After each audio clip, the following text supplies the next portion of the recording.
Hello, round two after some technical difficulties, guys. Welcome to episode 12, I think. Yes, 12. We should probably just start writing this stuff down. We had an adventure. Check out the branding, everybody. If you're now watching the first video episode, this is the branding hitting you. T-shirt, mug. Next one, we could have our faces on. Anyway, we had an adventure, didn't we? We went to Birmingham. You don't want our faces on it? No, okay. Birmingham is always an adventure. That's what some people call it. But we went to the NEC anyway, and we had a day out. No supervision necessary. We were proper grown-ups and everything. While we were there, we met a few people, made a few new friends. Well, I made a few new friends. We met some of your pre-existing contacts. It's a glorious networking event, really, for me. I met new people too. Yeah, there's some people I hadn't met, which was quite nice from. Yeah, I mean, before. it was good fun, really, wasn't it? I mean, we got to talk nerdy things with lovely people, which you guys are going to see shortly or hear shortly, depending on whether you're risking the adventure of our first video podcast rather than just our audio. If you're feeling brave and are ready for, quite frankly, some embarrassing camera work on my behalf. Yeah, it was a bit dodgy, but we kind of gave up on the idea of video halfway through, and then looking at the footage afterwards, actually it's not too bad. So yeah, it's not perfect, but neither way. No, yeah. If you are listening to this on Apple Podcasts or Pocket Casts or anywhere like that, stop. And instead, for this episode at least, if you go to Spotify or to YouTube and look up Almost in Focus Podcast on YouTube, you will be able to see it in video. So on Spotify and on YouTube, it's in video. If you don't want to see that, then carry on listening as you normally do. Yes, if you're not ready for all of this branding, face, etc., probably best just to keep me in audio. We don't want to cause some sort of riot, you know. Ladies, I'm married. Sorry. Out of fear. Same. No. So even the parrot's laughing at me now. This is shameful. So, shall we have a little preamble about some of the people we met? Shall we talk about some of the things we discussed and saw? Yeah. So, should we start with what we didn't do? You mean we definitely didn't leave the camera in the car? All right. That was just a marketing strategy. Well, it was a good one. Well done. It was. I mean, yeah. In our rush to get into the NEC, I very carefully, stupidly, conveniently left my camera in the car.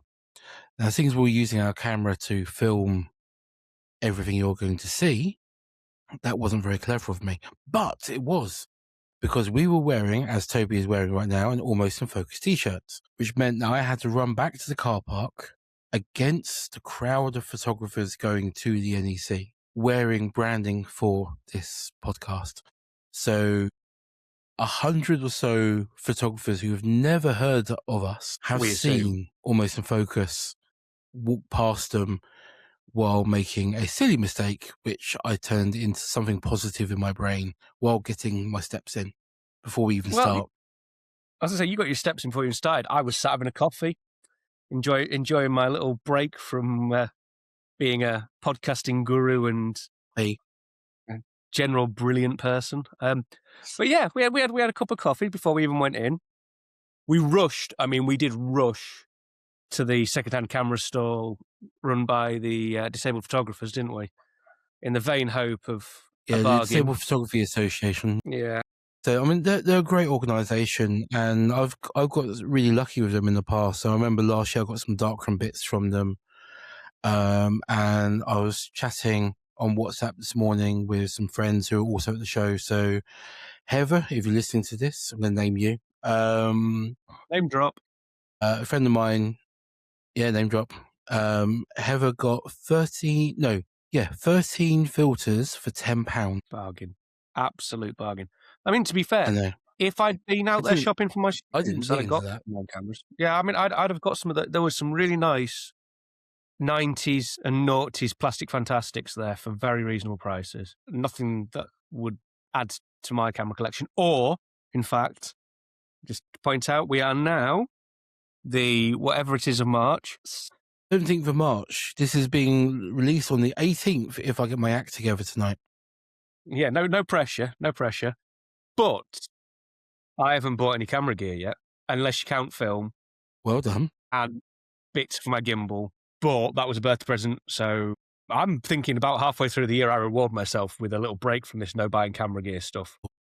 Risky. Sometimes you've got to treat yourself. Maybe, probably, if I make it that long. But yeah, so we had a little look there, didn't we? That was the start of our day. I will admit, and I think anyone who knows us will. Start. Yeah, anyone who knows us will know that we definitely hung around the Analogue area more than anything else. We were film focused, film centric. I mean, we had a look at some of the toys. We did have a look. I was hoping to see from Canon. So this was they were showcasing at another trade show a few weeks ago. It's a concept of a new camera which has a waist level finder. I was curious to see how that is, but we didn't see it there. We should have gone to SanDisk. I've seen since we were there, they had a Tombola Lucky Dip going. We did get some good freebies, but maybe we should try harder. We should have looked harder for more freebies. What was your favourite freebie? Do you know what? I'm kind of loving the sunglasses from Pentax, if I'm honest. The pen glasses. Yeah. I do like my pin badge for the Pentax 17, but I feel a fraud putting it on my jacket because I don't have one. I mean, I know what the solution is. Yeah, that buy a Pentax 17. They are nice. Yeah. That was probably my favourite as a freebie was the Pentax badge. Or possibly. Go on. What are you going to say? Because the Godox keyring, I kind of low-key love their new mascot. Your Godox cow. Yeah. Yeah. I mistakenly said to my wife that I was like, it's got an evil duck. It's like, it's clearly a cow, you moron. So Godox. Yeah. Yes, that's it. Here we go. Yep. It looks like a duck to me. Is it called Go-Go something? That's Go-Go Cody. Go-Go Cody. Godox, you need to clarify. Duck or cow? I'm awaiting the official... Clearly a cow. I think it's a duck. It's got horns. It's an evil duck. Or a cuckold duck, maybe. You need to go back to school, mate. I'm sorry, that's a cow. Okay. Listeners can actually tell us. This is true. My other favourite was probably the stickers from Ilford. So these were like little characters based around films. They showed those on Instagram and LinkedIn and so on a few months back. Yeah. So I was very quick to make sure I grabbed one of each. Yeah. Can't beat a good film sticker. I would say I've got one of each of them. I've got some of their life-affirming quotes as well. Stickers that they got, which I now can't remember where I put. Oh, yeah. Some, the shoot it, make it positive, sort of vomit-inducing, life-affirming quotes, but still kind of cute. I'll be whacking them up in the darkroom. Yeah, it was. There was a few good freebies. I actually parted with some money. I mean, the most expensive thing there was the coffee we bought in the morning from the NEC. If I'm entirely honest, 2 coffees for a tenner. Thank you very much, you Robin Sods. For that, I got 2 rolls of film for £2 less. Just putting that out there. As yet to shoot that, but I'm looking forward to shooting that. What was it we got? We both got a roll, didn't we? So Orwo. Yeah, I got 2 rolls. There was Orwo something. It was one of the 100 ISO films, and then I got a roll of Toby Runs Away. Okay.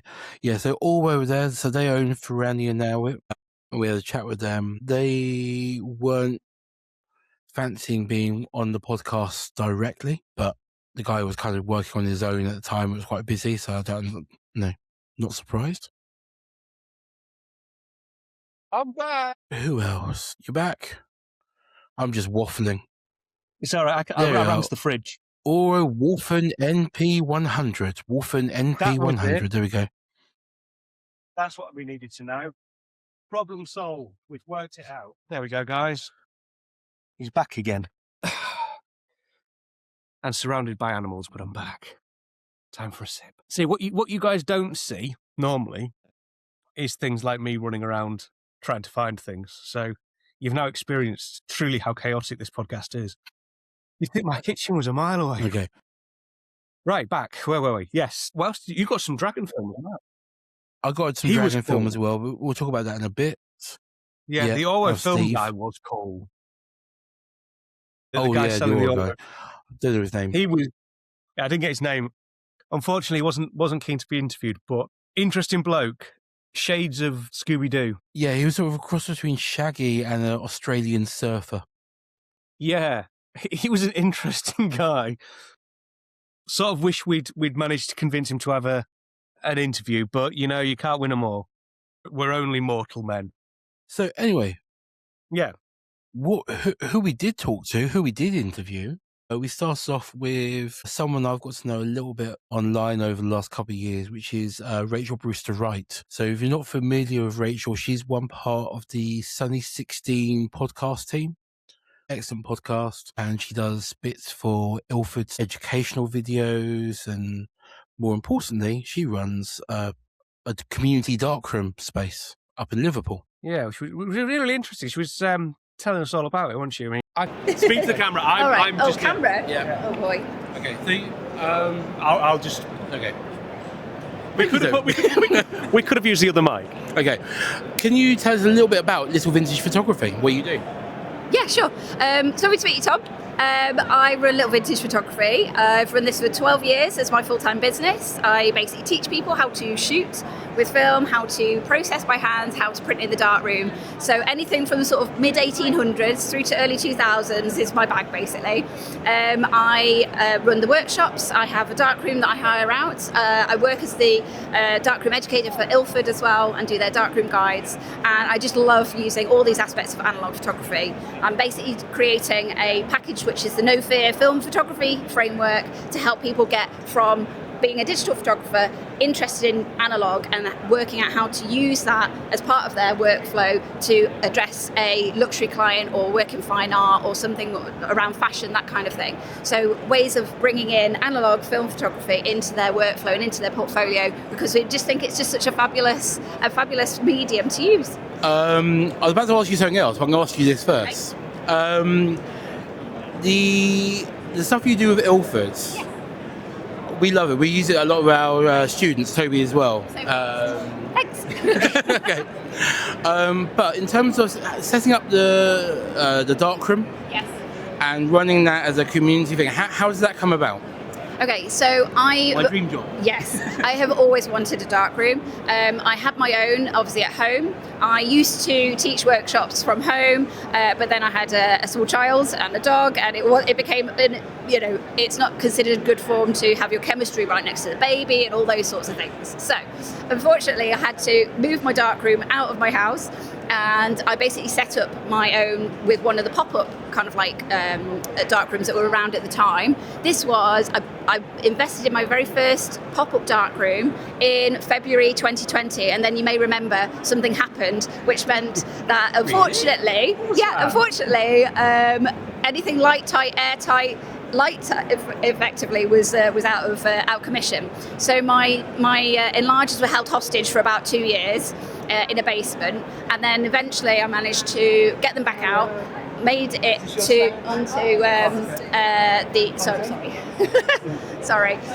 managed to start setting up the darkroom so that I could have everybody come along and hire it and use it as a managed, maintained space. The thing that I found with some wonderful community darkrooms, some are run really well, others it can be quite a challenge, quite a tricky thing to maintain. Costs a lot of money to maintain a darkroom, and to make sure that it's managed properly is the real key thing. So I have mine basically people have a membership and they can hire the darkroom. They can hire the darkroom with or without the membership. It gives you a discount basically with the membership. And it means that I'm always there on site from a health and safety perspective and from a tuition perspective. If they want some extra help and some guidance and things like that, then I'm there, and they can kind of book me, if you like, add me on as an extra for me to guide them through. But it means that everything's managed, maintained and clean, and we don't have any there's always disasters with analog photography, but we have hopefully less of them is the aim anyway. So there we go. Sorry, Tom. I'm rambling. It's because I'm halfway. No, that's fine. One last question then. Yes. What are you doing here at the show? Oh yeah. So I'm back at the photography show for I think the 8th or 9th year running now. My goodness, 12 years since I started. So this year I'm here doing cyanotype demonstrations. I'm talking to people about my workbooks, about my cyanotype kits, about the workshops that I do, and the darkroom that I have in Liverpool. And also I've got my Afghan box camera over here. If I get some time later, we will see, I might get some paper negative portraits done on that as well. But I'll be here to show how it would work anyway, the process. All right, thank you very much. Oh, and I'm doing talk. I forgot about that. Yeah, doing 2 talks. So, yeah, sorry. Sorry. It's our first go, guys. It's fine. We're practicing. It's fine. It's a practice. Almost. And I know you're going to edit this. No, we won't. Nah, editing's a lot of work. It is a lot of work, right? So, doing 2 talks. One today at 4 o'clock, 4 till 4:30, and repeating it on Tuesday morning. I think it's 10:30 till 11. So it's the No Fear Film Photography Framework. Okay. Thank you very much. You're super welcome. So sorry, folks. And then where did we wander? I know where we went next. Somebody had to pick something up, didn't they? But you had to get something beautiful. Is that to hand? We went to JFR. So this is run by a guy called Josh. And I sent him one of my cameras a couple of weeks back. He did it literally. I mean, it would have arrived and it was done within an hour from when it arrived to him sending me a photo. And I knew he'd be at the show, so I asked him just to bring it to me there rather than pay postage. And yeah, he's done a beautiful job, refinishing green. It's really, really lovely. So if you've got cameras that you need to be refinished, getting the leather changed on them or whatever, or you just fancy a bit of a facelift on them, JFR cameras is definitely worth looking at, and they're not too expensive for that job. No. Reasonable, good, and a very good job. I had a good nosy at what you'd done to your camera. It looks really good. So yeah, well that was our sort of first bit. Was that? We collected that. Where did we go next? Do I consult the notes? So we went and looked at some things that were more flash orientated and so on. So I had a look at what Godox had on offer and so on. Yeah, we looked at the toys. So the new wireless flash system is really cool. That's so clever. Everyone was asking questions about that. It's hard to get close to them, actually. Yeah. Yeah. Well, I think it's IT32. Yeah, that's a clever little design. Somebody really did their thinking and research there. Being able to have multiple transmitters that work with one flash that you just swap over. Why it hasn't been done before is beyond me. We chatted with some different photographers, and then we ended up chatting to Brendan Barry, who is a lovely guy. I met him last year. It was the first time you've met him, actually, wasn't it? Yeah, it was, yeah. He's got some beautiful work, but he was breaking the place when we first got there, wasn't he? Yeah, he kept on tripping the power to one of the stages. So he was only being told he could make photographs every half an hour. Yeah. Which was very frustrating for him, but he was doing very well to adapt, I have to say. He did, and I think I would have probably gone off in tears if I was told that, but he did well. I was going to say, I mean, he was far more calm than you'd have thought for someone who's, stand consisted of using lots of lights and being told you can't use your lights. One moment, folks. I'm about to take something from the cat. So, I mean, we didn't get to do a proper interview with Brendan, but we did get a little bit of footage, and we had a chat with him inside his camera obscura. So if you're not familiar with him, Brendan Barry does a lot of his work with camera obscuras, and he quite often uses a color reversal process, but he was doing black and white portraits. So we have one of us. We haven't got it yet. He's still got to go home and scan the few hundred that he's probably made over the last 4 days. Hopefully will be a priority with being such, important individuals with an international podcast.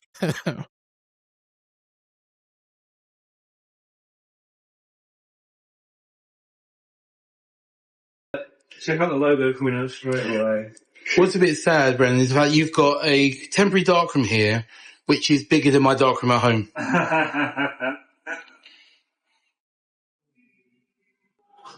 Yeah, I'm a little bit spoiled in this place. Yeah, it's awesome, though, being able to just put it up like that same. Yeah, because this time I thought I had a cardboard one last year, and it took me all day, on Thursday, Friday to build it. Yeah. Like literally 10 hours non-stop. And I was just like, oh, well, I have done it since, but like, so this was like, I obviously took me a lot, rebuilt this in my studio and then put it up here. Yeah. It's a lot more,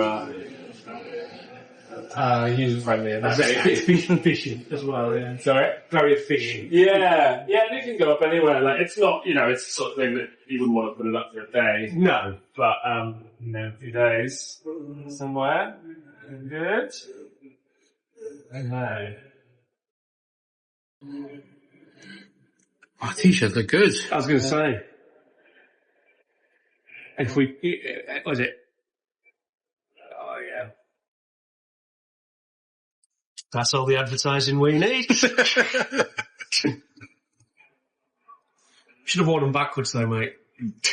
Well, I'll make a contact with you. Contact, so right, yeah. it into, so it'll flip that the right way. So that fits a little longer.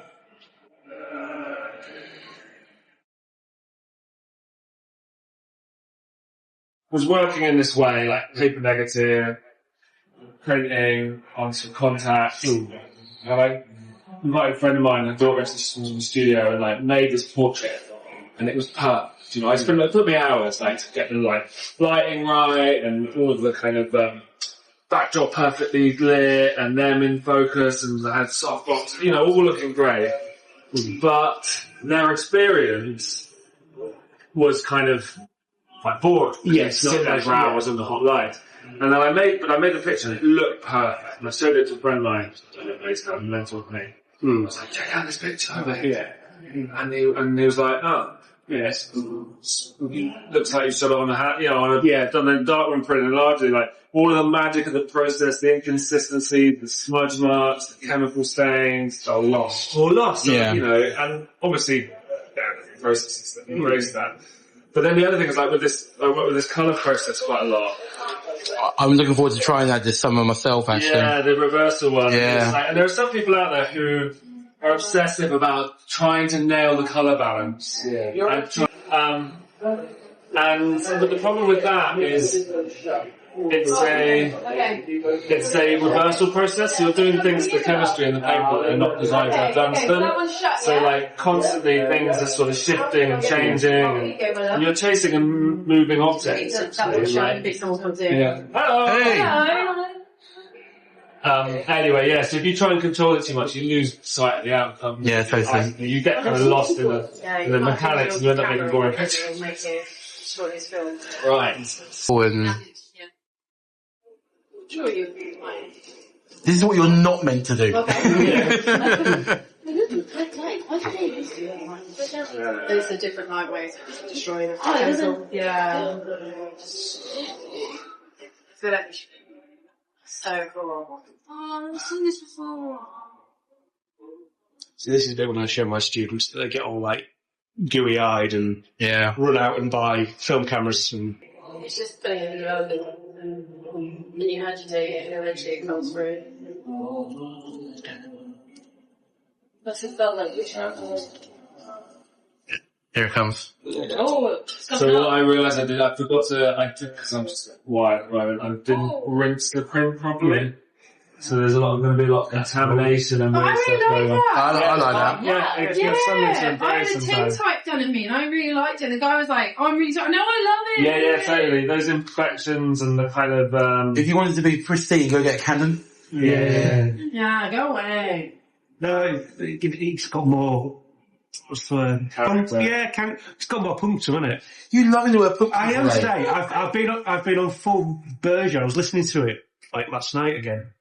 the fun thing about doing this sort of over, it's interesting like doing this thing, so doing the same thing over and over and over again, like photographing people, but the conversation is always different people's understanding, people's experience. Also, like, I'm like, I wonder what happens if I light it in this way, or sort of expose it a bit longer like this. Started getting a habit recently of like waving my phone torch, waving my screen in front of the neck, like giving it a sort of pre-flash.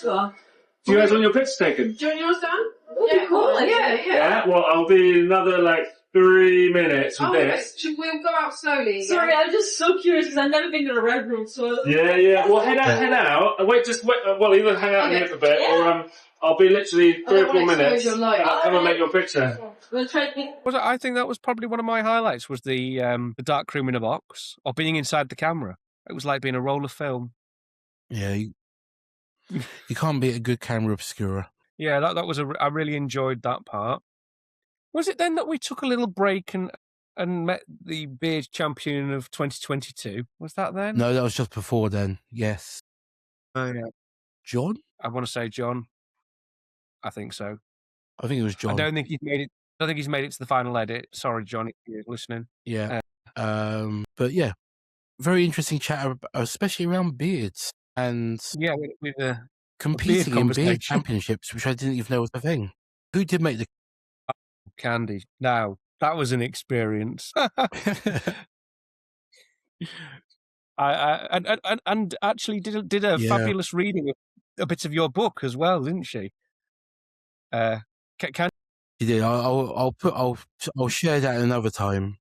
Yeah. So Tom's was released and now sold a number of copies of a book about the darkroom. Do you have one to hand to hold up in a here's one I made earlier style? Yeah, here he is. I'll do it in a Candy way. Okay. Well, Candy did us I'm going to say, if you're watching this, I apologise for that impersonation. I mean, you did your best, but I don't think you can impersonate someone with such character. So there was I'm going to call it a seductive reading, potentially, of a couple of lines out of your book.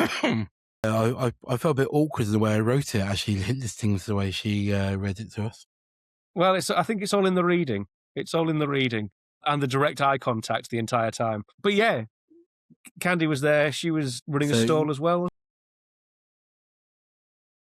She's a great portrait photographer, editorial, fashion, bright colours, etc. We have many amazing quotes from her, most of which are on the cutting room floor because, I couldn't use them in good faith, really, because it's just, If you've ever met Candy, she is an outrageous personality. And I've spoken to her, by the way. This is news for you, mate. Mm. She has agreed to do something on our podcast at some point as well. Fantastic. We may need a bleep one. Or an explicit one. Or an explicit content warning, but that's okay.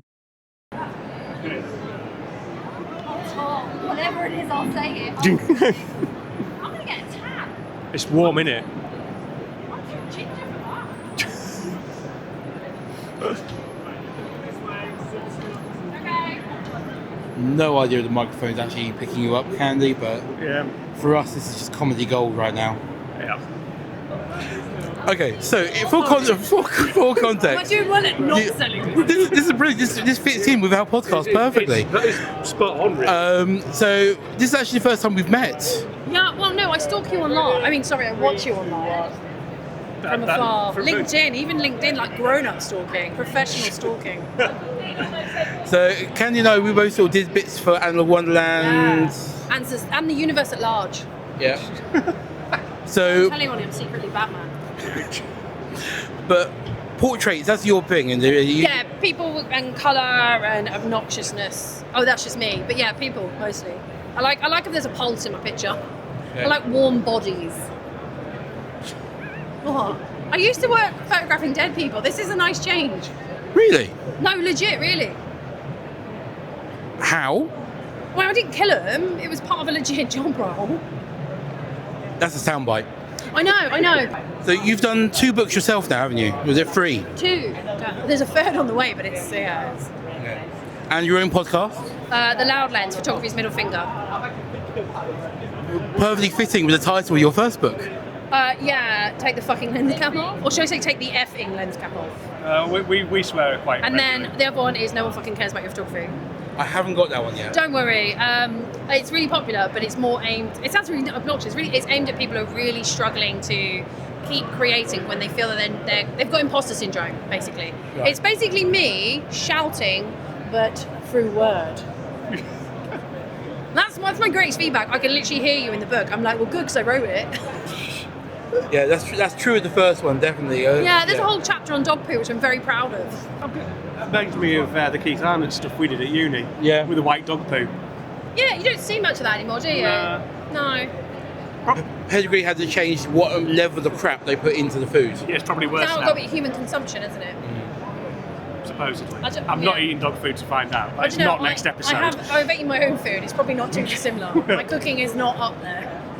I am really good at ordering a Wagamama's. Just eat Deliveroo all the way. I'm like, what do you mean? Technically, I cooked it. It's in my house. I put it in the kitchen. Who's to say? Sometimes I reheat it. That's counts as cooking, I think. Yeah. Anyway, Tom, how are you getting on with your photography? All good. All good. Turn it around a little. Fresh. By the book. By the book. By the book. I'm just going to be like this underneath. See, we actually do this in our podcast. We're talking to each other with a screen, and I'll just wave cameras, and you wave ducks. I do just wait. Yeah. Sorry, what? This is the thing about Candy. You never quite know what you're going to get. So yeah, Candy was a great conversation. We had a great time chatting to her. Where do we go next? We had off on an adventure. I'm going to check the notes. Where did we go next? Because I bet you've got your notes somewhere really organised. I'm having to go to my phone. Oh, I know where we went next. I mean, I've got here Analogue Wonderland. Testy, yeah. Oh yeah. Okay. Okay, I am here with Paul from Analogue Wonderland. Hello. Hello. So, what's happening at Analogue Wonderland? What have you got on offer here today? So, if anyone was here last year, they'll remember we brought an entire lab team. It was mental. It was mental, which we loved and was super fun and super intense, but very expensive, and also created a lot of disruption for the lab afterwards. We of course realised, because if people are here Saturday through Tuesday, there's then time off and days in lieu, and there was a knock-on effect that I didn't think through. Rosalie probably did and would have known it in advance, but I didn't. So anyway, we thought bit much this time. We'll scale it back, and also we'll make it more of a focus on the community and the amazing Club AW members and the photography that we have versus us just trying to flog film. So yes, of course, there is film available. We have great deals on some stuff, but really it's about showcasing other people's photography and basically creating a space for everyone to chat and talk film, which we've done happily all day today, and with 3 more to go. So you've got an exhibition here of a dozen? 12 photos, Yep. yeah. So a dozen different photographers, customers. Yeah. Of those 12, I have a personal favourite and runner-up. Yeah. What's your favourite? Favourite is number 5, Claire Number Penn, double exposure. Massive fan of double exposure. And I love the fact that it's brave enough to do it with someone's wedding. Big fan of that. And then number 8, I love number 8 by Megan. It's just such a gorgeous, beautiful photo, and the vibes are very film. Yeah. The tone, the grain, the shadow fall, it's just exceptional. Yeah, Toby and I both agreed number 8 is just, there's a real beautiful kind of Renaissance quality to it, a bit pre-Raphaelite maybe. And my other favourite is number 1, the lake. That's just stunning, really. Yeah. And if people want to follow along, by the way, this is all on a blog article on our site. If you search Club AW competition, I think you can see all these and know what we're talking about and follow along. Do also follow the artists, the photographers. The Instagram's available, the website's available. These are phenomenal. And we had hundreds of entrants. When we put this out, we said we want to submit some, hundreds of entrants. So there are even more that came in that I would have loved to exhibit, but we would have filled the hall with. So we have put something up so that people here can vote for a people's choice, which should be super fun. So there will be a type of winner, but ultimately to be in the top 12 out of 200 and something is incredible. So congratulations to everyone who did it, and thank you. Okay. So obviously your focus this year is the AW community. Mm-hmm. In the past you've done lots of community events, so you've done big photo walks in London, you got the Pentax 17 in your hand, you had TKO over last year, lovely guy. Are there plans for more events along those lines? Oh, do you want some breaking news? Oh, yes. breaking news exclusive to this podcast. Come right in. Breaking news exclusive to this podcast until I remember to put it on the site and email it out. So it's a race now. Can you release this podcast before I remember to do that stuff? 27th of June is the next big film photo walk. Saturday, 27th of June. It's hopefully the best weather before summer holidays disrupt all of our lives, at least those of us with kids or teachers. So we're that's booked in now. We're making plans. The plans are silly. I'm going to be honest. Been having some talks with some events organisers and some people. It's going to be silly in a good way. But yes, that's the date, and Almost on Focus are going to be involved somewhere, somehow. So either both of us on a walk, one of us on a walk, both of us on different walks at different parts of the country. Who knows? We don't know. But we will be involved in some way. You'd expect that sounds like we had organisation planning. We're going to do a thing. There'll be a thing. We'll tell you about it on the podcast. And if you'd like to come and join us doing the thing, come hang out. I think that covered it. Pretty much, yeah. That's about as organised as we get. Well, although we are going to be doing a walk of our own in Leamington Spa. Yes, Royal Leamington Spa on Worldwide Pinhole Day, which is end of April. I've forgotten the date. I want to say April. I'll put it in the show notes. I don't know. Something like that. 24th, maybe? It's a weekend. Yeah. Who knows? Who knows? It's a weekend. It's a quiz. We're doing a pinhole photo walk in Royal Leamington Spa, so meeting at the train station and then heading to the Covent Garden region of Leamington Spa, which I've never been to, but they have a craft market. So pinhole cameras in the craft market and then a cup of tea / a pint afterwards. Win. That was it. Pub/coffee shop, whichever one we find to be most interesting. / how bad's the weather. Could be a short photo walk. I'll share all the details. So that's Analogue, Wonderland, Alfie cameras. Ooh, yeah, toys. Well, I say toys. Yeah, exciting. So we had a chat. Yeah, we had a chat with Dave. We like Dave. Yeah. I've been a fan of the Alfie for ages. That's these little things. There we go. There we are, yeah. So these are cameras with like a rotary lens, a half frame, and I do like a discount code with them where I get a little bit of money. Hey. So if you want to buy one of those, TBW 120, save yourself 10%. Nice. He's releasing some new cameras this year, and we had a little look at those. So, okay, I'm here with Dave of Alfie Cameras. Hello, Dave. Hi there. Hello. Can you tell us about your new camera? Yeah, brilliant. So this is the Alfie box.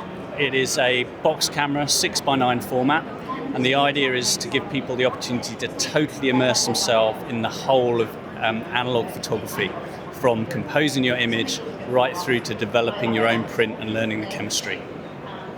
Okay, so this has got a different chemical process to what I'm familiar with in the darkroom. What's different and why?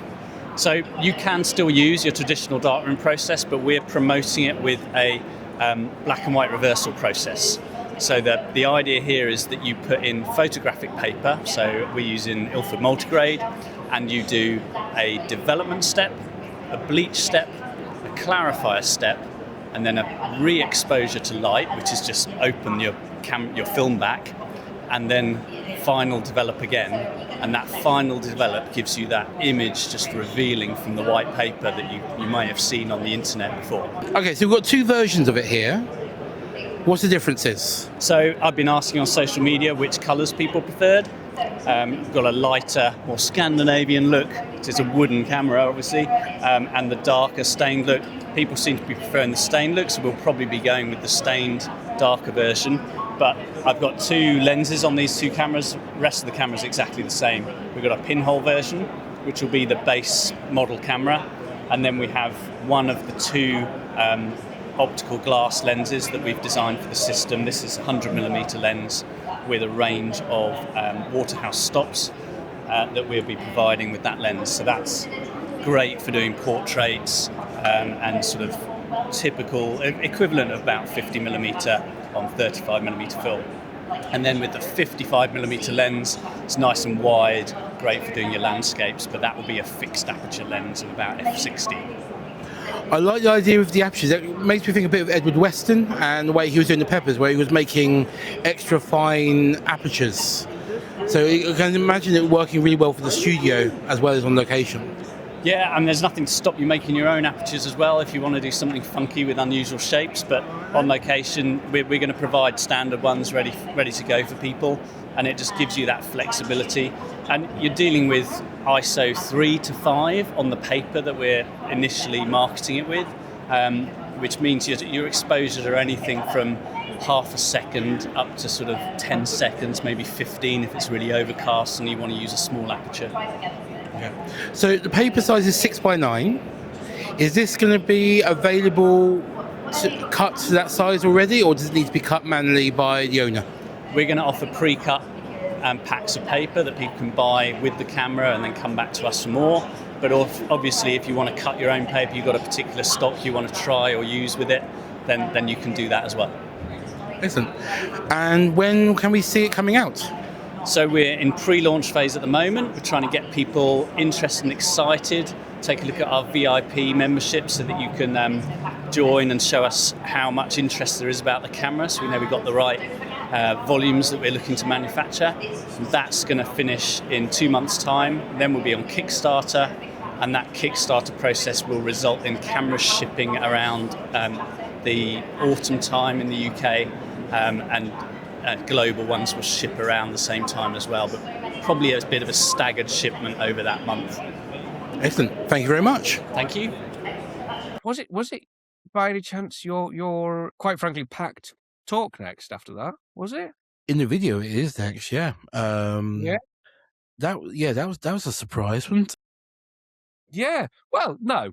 Let's just take it away. I wasn't surprised because I have faith in you. See, look, I can be nice. All those people, and I'm getting close to the camera specifically for that, who say I'm not a nice person. Did you hear me be nice to him, students? There's a but coming. Who say I'm a horrible person, but he talks too fast. He needs to slow down when he's doing his presentations. Anyway, I may have been a little bit like a parent at a school play going, but it was very helpful. That, thank you. I felt like a proud mother hen. But yeah, it was packed. It was, I would say, standing room only, except it wasn't standing because there were people sat in the aisles being trip hazards and getting in the way of my filming. So I did this last year. It was a different topic last year, but I had maybe 10 people at most last year come to my talk. This time I was talking about the darkroom, and every seat was taken. There was people standing at the back. There was people sitting along the floor, down the side. It was weird, and people were writing notes. Oh, that was off-putting. I'm not going to lie. We did say that the difference between delivering a lesson as a teacher and delivering your talk is that people are really paying attention when you're at a talk in a way that teenagers don't really do very often. So yeah, that was slightly sad. Who was it who was sat next to me? A friend of yours. She made lots of notes. Excellent penmanship. I'm not going to lie. Yeah. Beautiful handwriting. Just going to put that out there. But yeah, you even got your first sale from the end of that as well, didn't you? That was the first sale of your book. I did, yeah. Copy number 1. Yeah, and I think somebody came for the moment, but they wanted off, so that was okay. Yeah, a guy came up. He either didn't agree with something I said based on his body language, or he was just very stern in his body language and he wanted to buy a book and walked off before he could. So it was either something positive that didn't happen or something negative that we avoided. So I'll go with that. We'll hope that we'll hope that he was going to be negative and we've actually avoided that one.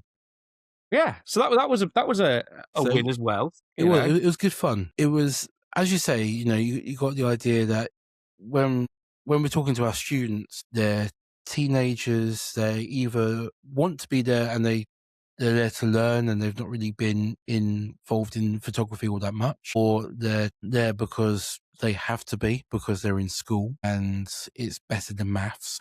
So the levels of engagement are lower. Yeah. The other intimidation when you're doing a talk about the darkroom in the Analogue section of a trade show is if you look around you, you've got Brendan Barry with a camera obscura next to you. You've got Ilford's Photography in eyeline. You got Rachel with Little Vintage Photography just around the corner. I can see Dragon Films from where I'm standing is on as well. So these are the people who know what they're talking about. They know the subject as well as me, if not better than me. Probably better than me in most cases. Rachel definitely does. Yeah. So if I get something wrong, it's known about. There's no room for error in these kind of circumstances. But as you said, everyone in that area is so welcoming, so friendly that it no was just me problems. holding up a sign that went wrong. See, supportive. This is from a photo walk in St Albans. I photographed the floor. I don't know why. I like the textures. I get drawn to texture. And I looked at this and I thought 8 seconds to be about right. So I made the print at 8 seconds. Now, in hindsight, that's a bit too dark. It's close, but it's a little bit too dark. So what I should have done is probably go in between the 6 and the 8. That's why I like the 2 seconds kind of rule, because you can find that middle ground quite easily.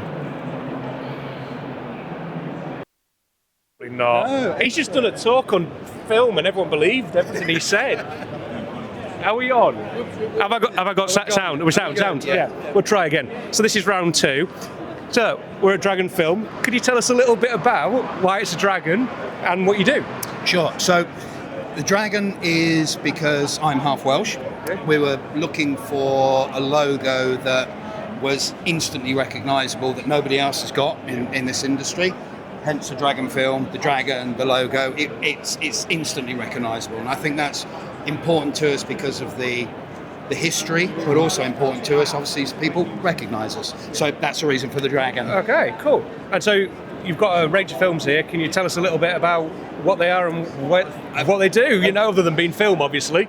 So we spool only 35mm at the moment. We are looking at other options kind of going forwards. Might be exploring something like 16mm, maybe 127 format. There's a whole raft of options that we can look at going into, but at the moment we have 35, and what we've decided to do from the very outset is to take a standard range of films that's always consistent. So we've got Dragon Film number 1, which is our black and white movie film, which is rated at an ISO 100. High contrast, extremely high detail. You can blow it up and you still can't see the grain in there. So a super movie film. Then we go to our Dragon Film number 4, which is an aero film. Again, that's a really high contrast film, but it's a very tough film. It's indestructible. It's made on a very thin, heavy duty base, so you can't tear. But again, the contrast on it is superb. The grain structure, I think, is fairly unique on Dragon Film 4.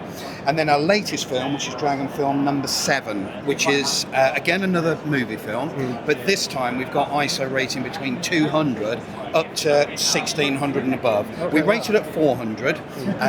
Detail and grain again is slightly different to our other films, but a lovely contrast again. But the ability to go up to that high ISO gives us a great deal of flexibility. So low light, bright light, you can shoot it anywhere in between, and you'll get some really punchy black and white images coming out of that. And in the middle of that, what we also do is we drop in limited editions. And what we do with those is we buy, where we can, unusual bulk amount of film. So this could be expired film, stuff from the 1980s, 1990s. It could be, in the current example, film designed for big physics. So this is missile testing film. We've spooled up, for example, speed camera film, which produces some lovely images, really gorgeous images, but you'd never think to shoot on speed camera film. So what that does is it allows us to generate a rolling interest in the range, and 6 months time you come back and we might have something completely weird and wacky, something designed for the North Pole, for example, shooting polar bears.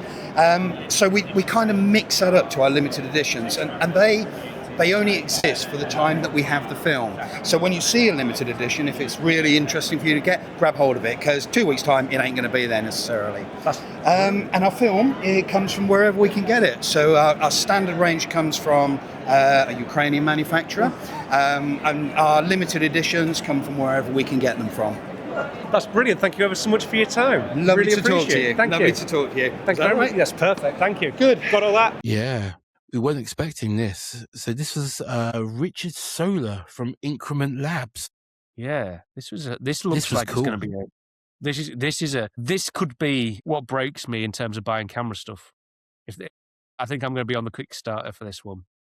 Yeah, a watch that's a light meter, a wearable light meter, which for those of you that have suffered leaving your light meter at home or having to use a mobile phone app, which isn't perfect and can be quite irritating, imagine, if you will, you just need like blurry going into people's imagination moment here. You're blurry enough already. Wow, you shouldn't have had the gin beforehand. Yeah.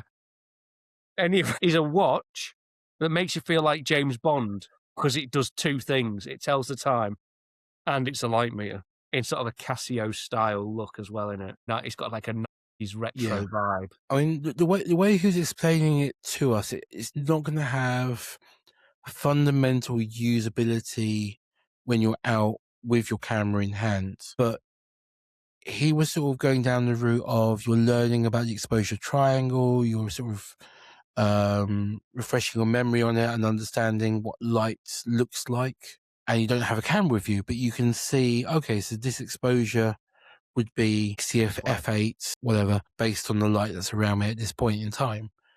Which I like the idea, but yeah, I mean, we didn't say that to him when we spoke to him, but the amount of times where I've been out with a camera and I've forgotten a light meter or the battery's died in the camera and I'm having to go with the Sunny 16. Yeah, which, you know, you get something, but it's not ideal, especially on certain films. It can be, you're chancing it, aren't you? Okay, so Richard of Increment Labs. That's me. Who are Increment Labs? What do you do? So Increment Labs, it's me and my friend Eddie. We're longtime friends from uni. He's an engineer and I'm a struggling photographer, as we all are. This journey started around like 1.5, 2 years ago. I was trying to learn manual photography and it just, I mean, like with anyone, you know, the struggle is real and I shoot with film and that makes it even harder. So I kind of came with the idea of what if there's a way that you can learn or at least like test yourself on aperture and shutter speed everywhere you go. And that kind of like evolved into this idea of what if you have a light meter that's integrated within a watch and that way you can take it everywhere you go. And the thinking being is that like, we're aware that people don't take their camera with them when they're on the commute to work, for example. But you do have your watch on you. And therefore, like if you see like a nice scene, you could just like raise your wrist as if you're reading the time, press a button, and it will take an automatic reading of the light. And it'll translate that to aperture and shutter speed settings. And the theory being that if you just test that muscle again and again and again, you're naturally going to become a much more acute, kind of like accurate manual photographer. And like we believe is good for both film photographers, obviously, but also digital as well, because as long as you're learning, you know, I think we can all do it with a bit less screen time, and I feel like having that intuition to know exactly, you know, whether that's going to be an f5.6 or an f8, I think that's a really helpful tool. So that's our journey, and yeah, that's where we are so far. That's really cool. I mean, Toby and I, we're both teachers. And one of the things that we're always trying to get our students to be more aware of is the changes in light. So as the cloud comes over the sky, obviously your exposure time will adjust for it. Yeah. If you're aware of that, you know to close your lens down or open your lens up depending on what's happening. Yeah. So it's nice that it's a tool which will help people become more aware of those changes. Yeah. So what's the next step? Well, glad you asked. So we're actually launching our Kickstarter campaign on May the 5th. And we're just kind of trying to raise as much awareness as possible, trying to amass a following. We've been growing like organically quite nicely over the past few months. We have around 200 people who put like a deposit down for the product, but obviously it's push until that deadline. And right now we have, don't know if you could get caught on camera, but we have our design prototype right here. So that's largely what it's going to look like. Obviously same size as a regular watch. Just looks like a Casio. Looks like a Casio, and our product designer was, when me and Eddie first interviewed, you know, for different engineer designers to take part in the product, the guy that we interviewed said that he's actually really inspired by Ralph McCurry, who did the original Star Wars concept artwork, and we think that's such a cool vibe to go for, that retro futurism. So we have the design, that's what it's going to look like, but we also have a we have a working model prototype as well. So we've partnered with a UK-based engineering firm, and you'll see the sensor is right there below. Yep. And that is live. So you'll see the screen will flash every now and then, and that will take a fresh reading of the light and tell you the recommended aperture and shutter speed. And you can obviously change aperture priority or shutter priority. And we're raising money so we can get the technology from this and integrate it within a smaller case so it can fit within that package. That's amazing. I mean, even this size isn't huge. No. It's about the same size as an Apple Watch, so it's, yeah. And it's all housed internally, so there's not going to be any kind of like silly Bluetooth app you've got to connect, because I know we're all sick of that. It's going to be all housed internally, so there's no need to connect to the internet, for example. Another fun feature, actually, we're going to, you know how Casios have a normal alarm that beeps at some God knows when unknown time of the day, and yep. No idea why. We're going to include a golden hour alarm on this as well. So it will tell you, hey, 30 minutes time, the sun's going to look real nice. You better grab your camera and go outside. So that's going to be another little sub-feature we're adding as well. That's nice. Something to encourage people to sort of step away from the screens, go outdoors, fresh air. Exactly. Love it. Get shooting. That's really, really cool. I love that. So when will the Kickstarter go live? So we're launching the Kickstarter on May the 5th. May 5th. And we're just trying to drum up as much awareness and publicity as possible. We're looking to raise a good sum of money. So any help we can get, we really appreciate it. In case you're wondering, the main retail price is going to be it's going to be £185. But then if you join our Kickstarter VIP community page, you'll be able to get it for 110. So that's over 40% off. That's really good value. It is. Jump on board. I mean, if you like it, yeah. I just might. I mean, like I said, we want this to be available for anyone. Like whether you're film, digital, beginner, even professional photographers, because we got speaking to a wedding photographer, and he said he was sick and tired of having so much gear he has to lug around with him. He's got 2 cameras, 2 lenses, and he's on the move. If he had a light meter on his wrist, that just kind of helps alleviate some of that pressure from him, and he can take readings a lot faster than having, the Sekonics. They look like a TV remote control. It's not the most ergonomic. So hopefully this is a nice bridge from that to something a lot more accessible. Absolutely fantastic. Love it. Thank you very much. Appreciate it. If you want to find us, we're on Instagram, which is our main channel. It's at Increment Labs, and our logo is a red and white swoopy thing. So yeah, just give us a shout. When we post this, what we'll do is we'll make sure we get all of that stuff in the show notes at the bottom. Really appreciate it. Lovely. Cool. Thank you very much. Thank you. Thank you. Okay. So yeah, I think those were our main little meetings and interactions, weren't they? I think that was our... Yeah, so there's other bits along the way. So Jagley were over from Germany. We wander around. I've got some bits from them to test out. So pinhole lens boards for my large format camera and stuff like this. So I'm looking forward to playing with that over the coming weeks. Hamish Gill.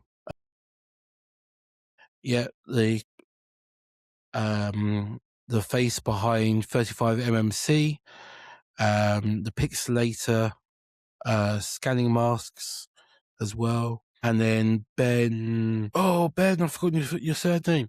Who does filmcameras.uk? So all the t-shirts and stuff like that. Yeah, it was overall. I think we had a really good day. It was Toby and Tom's big adventure. So I think. All right, what was the thing that interested you the most from the day? What was my number one lusted after item? I think possibly the Alfie, if I'm honest. I'm kind of in love with the box camera.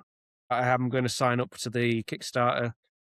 I think I'd like one of those gold lenses. I can see it. I can see a project from it, and yeah, I think that would be my go-to.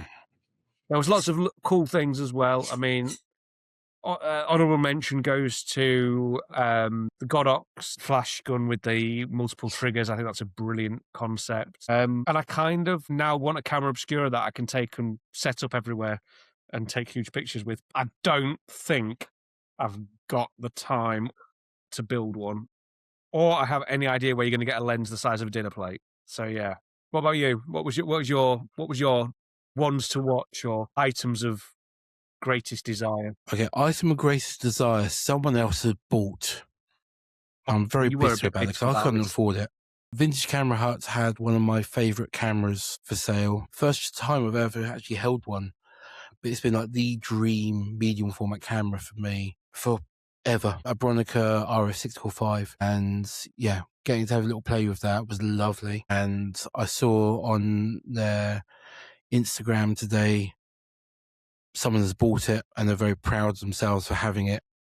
And I wish them every luck with it because it's such a wonderful camera. So that's my most lusted for item.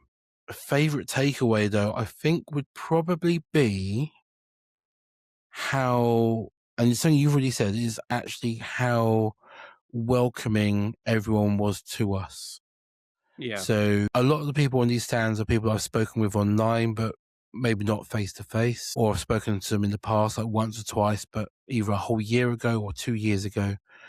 Everyone was like, they knew who we were, you know, and if they didn't know who we were, they wanted to know, and they really cared about, you know, sharing their knowledge and their interests and their passions. And that's probably my favourite thing of the day. There was a lot of enthusiasm in that room, and not just nerdy camera enthusiasm, but enthusiasm for photography and what it does. Yeah, it was brilliant.